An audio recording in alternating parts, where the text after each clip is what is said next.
Hello, everybody, and thank you for tuning in to the Liberty Report. Co-host today, Daniel McAdams. Daniel, good to see you. How are you this morning, Dr. Paul? Well, I'm doing very well, and very good to see you. And also today, what we'd like to do, we're going to be talking about Iran and what's going on over there. But Daniel, I understand you brought a little guest along. Somebody is going to be helping us out in the R.P. Ron Paul Institute. Yeah, you may have noticed, Dr. Paul, there is someone else next to us in the we found him. Where did you find this gentleman?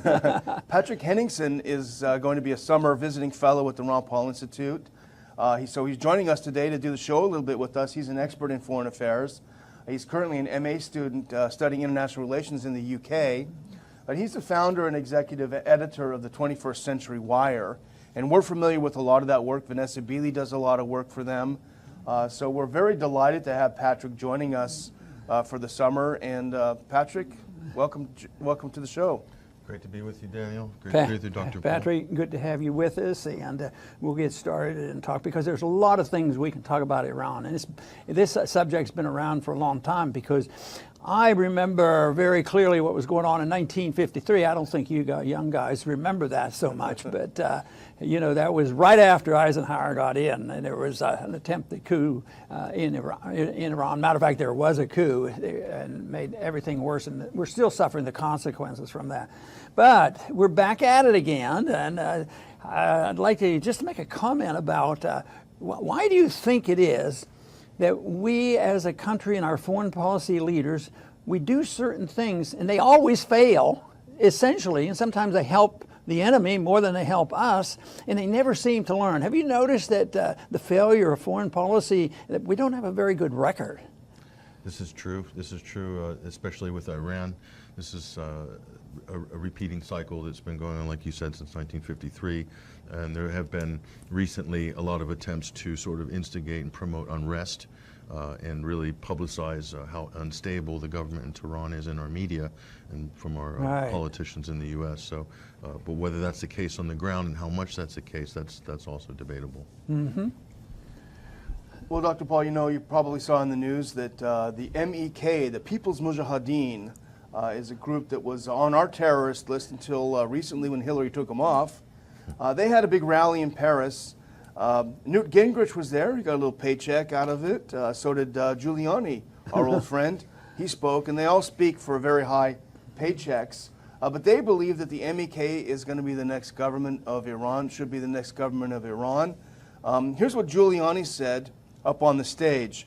The mullahs must go, the Ayatollah must go, and they must be replaced by a democratic government, which Madame Rajavi represents. She's the head of the MEK. Now, Patrick, you've studied a bit about the MEK. Is this the kind of group that we'd like to see heading up Iran?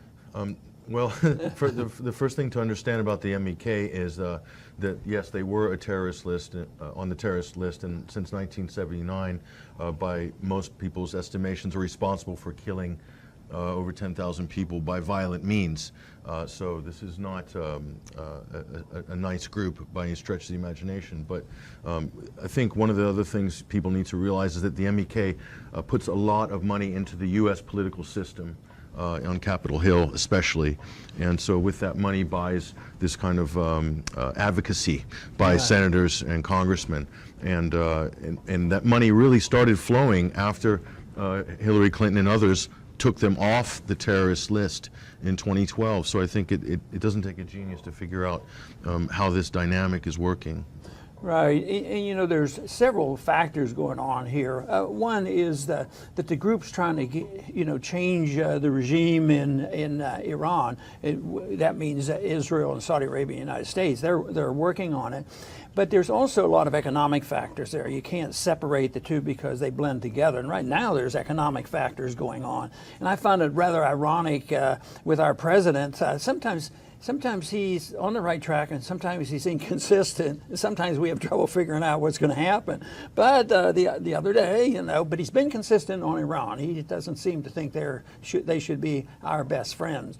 So he said, all right, we're going to stop all this pretense of this denuclearization of Iran, and we have to punish Iran. So he comes up, he wants to punish them again. So we get out of the so-called nuke deal, and then he said, says to the all our allies, don't buy any oil from these guys because that'll only help them. We don't want them to have any income. And the price of oil goes up. And then he says, oh, okay, we're pushing the price of oil up, but we don't want high oil prices. That's bad for getting re-election. Election is coming up, and so we want oil prices low. So then he goes to our allies, Saudi Arabia, and says, this is it. What we need are lower prices, pump more oil.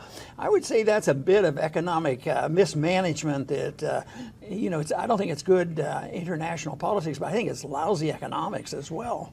Yeah. I just want to say I think it's amazing that the United States signed on to a multilateral, multi-country Iran nuclear deal, the JCPOA, right. And then they unilaterally withdraw and are now bullying other countries into an embargo to basically isolate Iran economically. So what sort of foreign policy is this exactly? This is the big question. Is this a viable U.S. foreign policy going forward? Is this the way to conduct international relations? And certainly a lot of people will say no. We've talked a lot about losing credibility internationally, economically and internationally. And even though we're still very powerful and very wealthy compared to others, mainly because we have the reserve currency, believe me, I think this type of thing that you described there, we lose credibility. Daniel?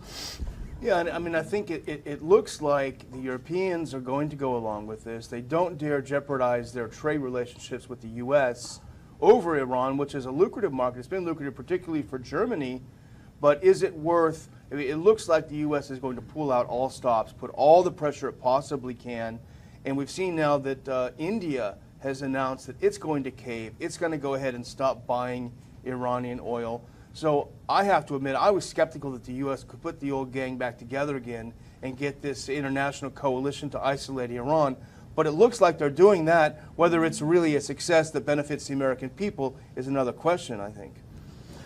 I might ask you, Patrick, to comment on this whole idea. Everybody's heard about, Russiagate and how those Russians were trying to take over our country and controlling the election. And who knows exactly what they might have liked to do or the little bit they might have done. I happen to think there wasn't much to that story. But anyway, the real story that they will not talk about in Washington is the fact, and we've already mentioned that we're talking about the CIA and another coup. We did it back in '53. We've done it about 80 times since World War II. It's just every cross your mind, you wonder, why is it that the American people, either they don't hear about it or they don't want to hear about it, but they're sort of oblivious to this. How do the people who manage our affairs accomplish all that?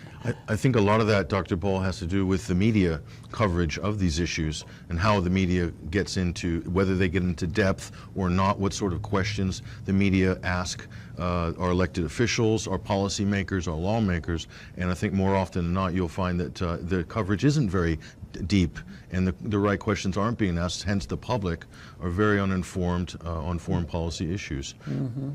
Yeah, I think that definitely is the case. The media is key. They don't cover these issues. They cover the MEK as if they're just another democratic opposition, whereas we know they're more like what they claimed the Free Syrian Army was until we found out it was ISIS and Al Qaeda. The freedom fighters in Libya, we found out that they're all ISIS and Al Qaeda. But back to this rally in Paris is interesting because they claimed Newt Gingrich claimed 100,000 freedom-loving Iranians are here. It was not even 4,000 people. And this is according to The Guardian, which is hardly opposed to U.S. foreign policy, a very pro U.S. foreign policy. They said that actually about 4,000 people there, more than half of them were not even Iranian. They were young East Europeans. They answered a Facebook ad saying, hey, we're going to cover your costs, your food, your accommodations, and give you 25 euros. Just show up to this rally. So they got a lot of East Europeans. They even interviewed a Syrian refugee living in Germany. She said, I'd never been to Paris, so I thought, I'll take the money and have a vacation. So they had to pad this up. It sounds to me like a Soros operation. Okay. I just want to add, I've actually attended an MEK rally in Phoenix as a journalist when Rudy Giuliani was the keynote speaker. Oh, boy. This was a few years ago in Phoenix, and let me tell you, it's quite a scene, big level production, huge budget for AV, and lots of state representatives, state senators there from Arizona, Rudy Giuliani there, John McCain by video link.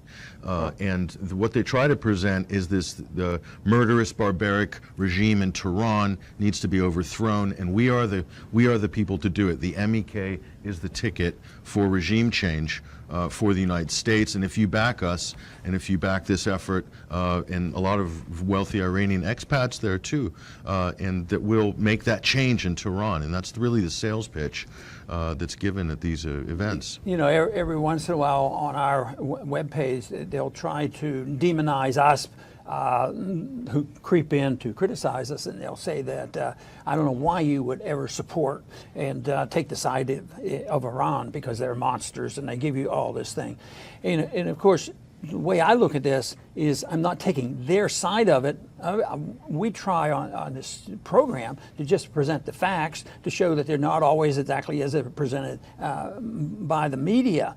But you know, they point out maybe there are some infractions. Obviously there are. Of course, I think we should point out the infractions that we have and try to improve ourselves. But the one that they never do, and you might comment on this, is they don't very often compare it to our best, not our best, one of our best allies on this issue is the Saudis.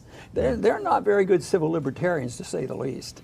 Yeah, I think there might be a correlation, Dr. Paul, between the amount of financial support that comes into our country from Saudi Arabia through lobbies, and also the economic piece that Saudi represents in terms of our geopolitical interests, in terms of petroleum, for instance, and how much influence they have on these sort of issues, or whether they're noticed on human rights records and so forth. And I think the answer seems to be correlated with the amount of money involved in this situation. They're not seeking truth. That's so true, Patrick, because you think about the Saudis, it's not just the Saudis, they spend millions of dollars a year on lobbyists in Washington, but places like the United Arab Emirates, they fund a lot of think tanks in Washington, D.C., get favorable coverage. Qatar funds a lot of Middle East Institute, all of these think tanks, they fund them all. But you know, if we talked about this last week, Dr. Paul, the Secretary of State Pompeo sent out a few tweets chiding the Iranian government, saying, hey, the people are out in the street, they're protesting, you guys are all corrupt, your foreign policy is too interventionist, that's why they're protesting. But he talked about corruption, the corruption of the Iranian, and I'm sure it's true, you know, all governments are corrupt. But you talk about corruption, I was just looking at this before the show. President Trump's transportation secretary, Elaine Chao, she spoke for 5 minutes, she gave a 5-minute speech at an MEK rally in 2015, for which she was paid $50,000 for 5 minutes. She's not just the transportation secretary, that's big enough. She's also married to the Senate Majority Leader of the United States Senate. That is a lot of power, that's a lot of punch. That $50,000 was probably well spent. Care to comment on that? Yeah, and you'll find some bigger checks than that with some of the other major speakers that the Mujahideen al-Kaq, the MEK, invite to their events. You were talking about Giuliani had some... This was reported by a number of people, including Glenn Greenwald also wrote a great piece a few years ago on the MEK, and Giuliani had this extravagant rider as a speaker that's expected. It includes, in some cases, private jets and security detail picking up the tab for all of these things. So it's a bit of a celebrity. The celebrity treatment is definitely sort of in order for their promoting speakers, democracy yeah. is a comfortable thing to do then. You know, we mentioned a few things that we have done that legitimately could antagonize unfairly the Iranian government, you know, like the 1953 coup and different things. But also there was a period of time that we were strong enemies of Iran and friends of Saddam Hussein.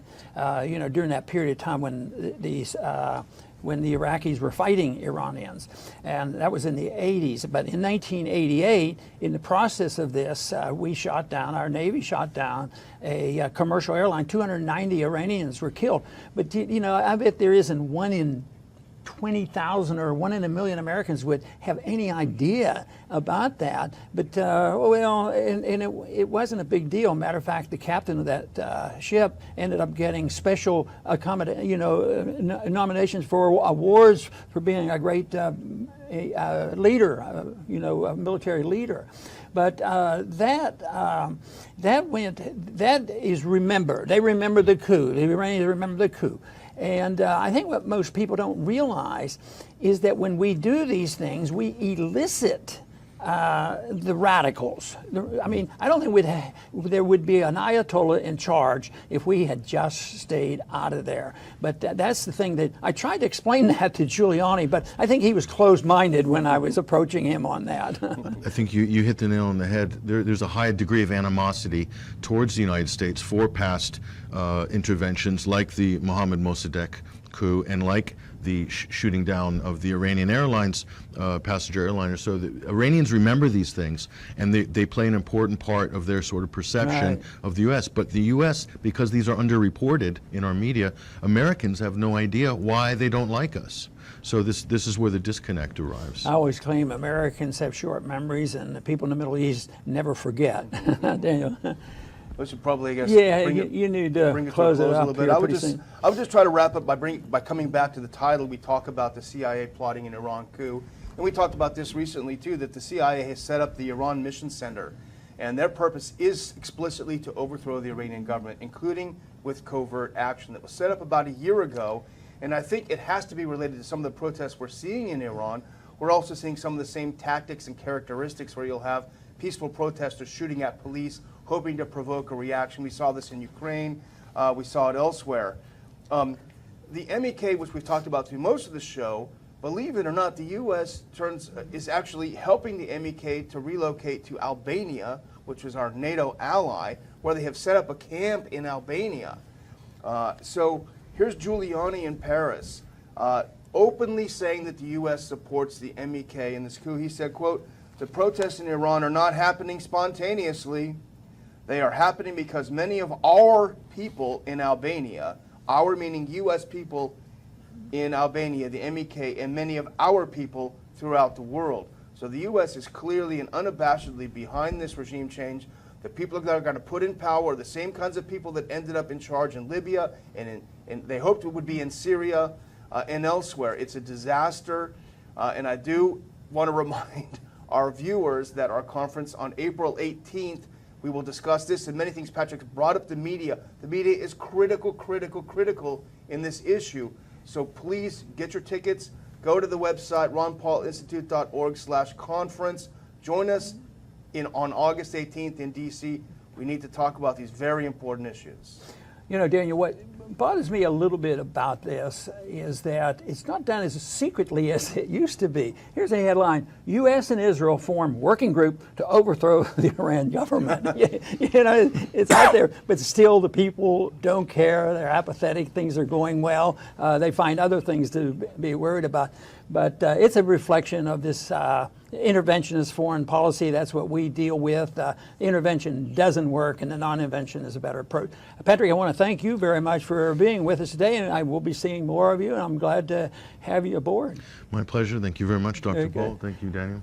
And I want to thank our viewers for tuning in today very much, and please come back soon to the Ron Paul Liberty Report.